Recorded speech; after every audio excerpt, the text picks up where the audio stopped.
हाँ, बताइए अपना थोड़ा नाम बताइए और आरसीएम बिजनेस आपको कैसा लग रहा है, आप क्यों कर रही हैं, थोड़ा इसके बारे में बताइए। बहुत बहुत धन्यवाद। और जैसा आपने मेरा नाम पूछा तो मैं अपना परिचय बताना चाहूँगी। मेरा नाम विभा मिश्रा, मैं बनारस की रहने वाली हूँ। बनारस में ही पली बढ़ी हूँ और जहाँ से मेरे सौभाग्य की शुरुआत हुई है, थोड़ा मैं वहाँ की भी बात आपको बताना चाहूँगी। परिचय जैसा कि आपने पूछा है तो मैं पूरा परिचय देना चाहूँगी कि मैं राजघराने की बहू हूँ।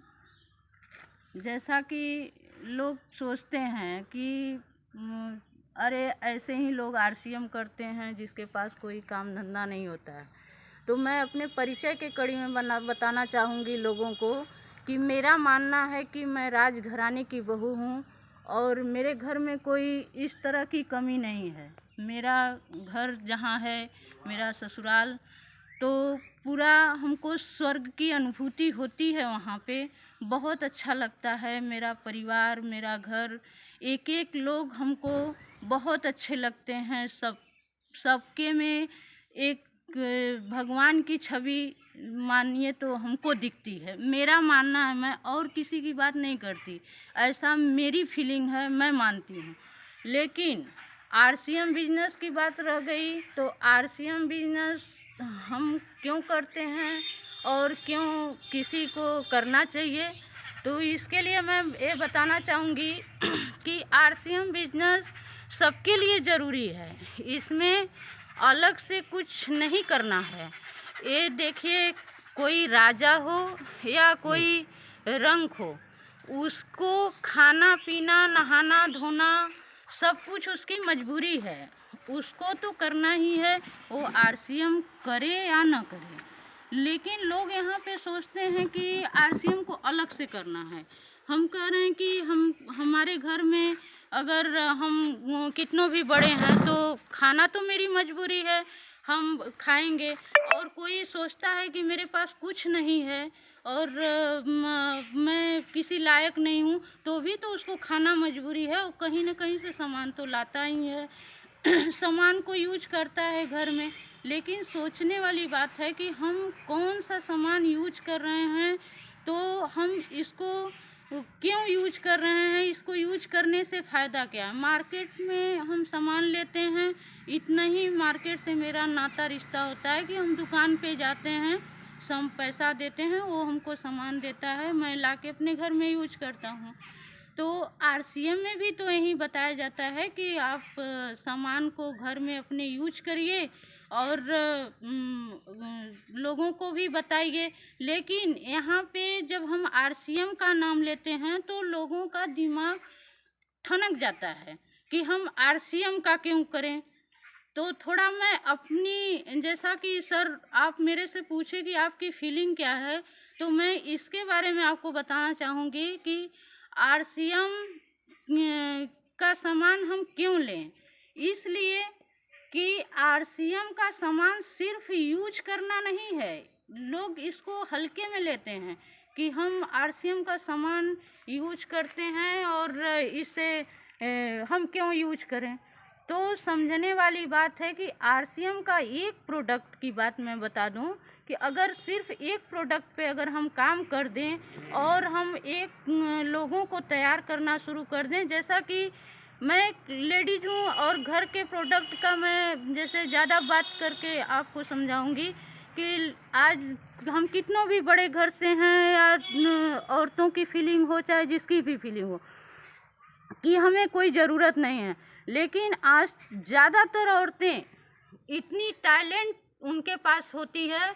और मैं देखी हूँ अच्छे अच्छे घर में औरतों को कि उनकी पूरी टैलेंट भरी हुई औरतें घर में चार दीवारी में सिसक रही हैं। वो समझिए अपने भावनाओं को दबा के रह रही हैं। वो बहुत कुछ कर सकती हैं, आसमान की ऊंचाइयों को छू सकती हैं, लेकिन उनको कोई ऐसा मौका नहीं मिला, उनको ऐसा कोई प्लेटफार्म नहीं मिला जहाँ कि वो अपना नाम रोशन कर सकें और लोगों के बीच जा सकें। यहाँ तक कि वो बाहर निकल के लोगों के बीच में अपनी आवाज़ को उठाने में, अपनी बात को रखने में भी असमर्थ हैं। तो आरसीएम बिजनेस एक मौका दिया है हर किसी को, चाहे आदमी हो, औरत हो, लड़का हो, लड़की हो, कोई भी हो, उसको एक मौका दिया है कि आप ये सामान यूज करके अपना भविष्य अपने हाथ से बना सकते हो। एक गारंटी है आपके हाथ में कि आप अपने जीवन को बदल सकते हो। कैसे, ये भी मैं बताना चाहूँगी। कैसे लोगों को बात हवा में दिखती है, लोग सोचते हैं कि हवा में बताया जाता है, ये सब फालतू बातें हैं। नहीं, फालतू नहीं है, सोचने वाली बात है कि अगर हम बाहर से भी सामान यूज कर रहे हैं, यहाँ से भी यूज कर रहे हैं, हम अपने यूज करने के जो तरीके हैं, जो सामान यूज करते हैं, वही चीज़ हम लोगों को बताना शुरू कर दें तो क्या बुराई है।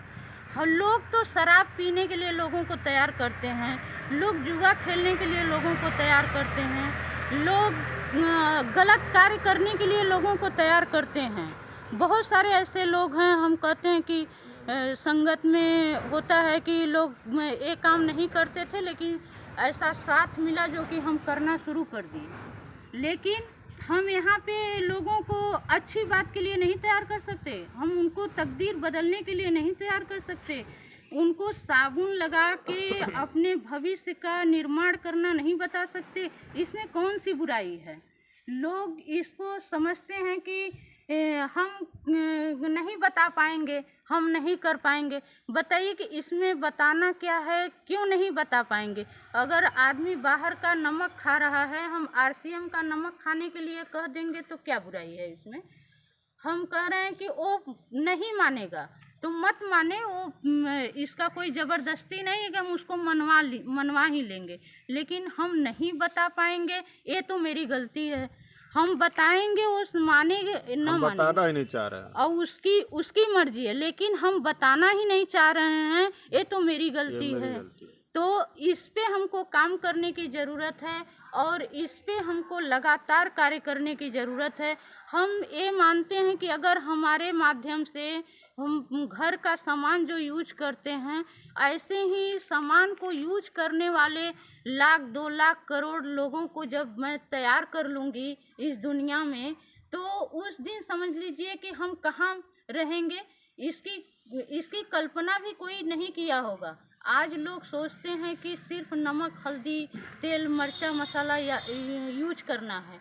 हम बहुत सारी महिलाओं तक मेरी बात पहुंचेगी, मैं उनसे हाथ जोड़ के विनम्र निवेदन करती हूं और प्रार्थना करती हूं कि आप आरसीएम को सिर्फ सस्ता महंगा के लिए उसकी तुलना मत कीजिए।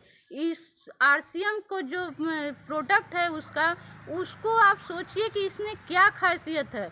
आप एक विम बार यूज करती हैं और आपके हाथ काम करती हैं, वो विम बार, वो साबुन बह जाता है, लेकिन उस विम बार को उठाकर आप कल्पना कीजिए कि अगर इस विम बार को यूज करने वाला करोड़ों लोग हो गए तो मैं आसमान की बुलंदी को छू सकती हूँ। इस गारंटी के साथ, इस विश्वास के साथ हमको हर प्रोडक्ट को यूज करते रहना है और एक दिन ये मेरा विश्वास है कि हम ज़रूर आसमान की ऊंचाइयों को छुएंगे और जितने भी लोग मेरे साथ रहेंगे वो भी वहाँ तक हम उनको साथ लेकर जाएंगे। ऐसी कोई दूसरा सिस्टम नहीं है। हम बाजार से सामान ऐसे ही यूज करते रहेंगे, न मेरा नाम होगा, न मेरा पहचान होगा, न कोई मुझे जानेगा, लेकिन आरसीएम का सामान हम यूज करते रहेंगे, अपने लोगों को बताते रहेंगे, तो एक दिन मेरी बड़ी पहचान हो सकती है, ऐसा हमको दृढ़ विश्वास है। बहुत बहुत धन्यवाद। और मेरे कहने में, मेरे बोलने में कुछ भी ऐसा किसी को गलत लगा हो तो मैं उसके लिए क्षमा प्रार्थी हूँ। धन्यवाद।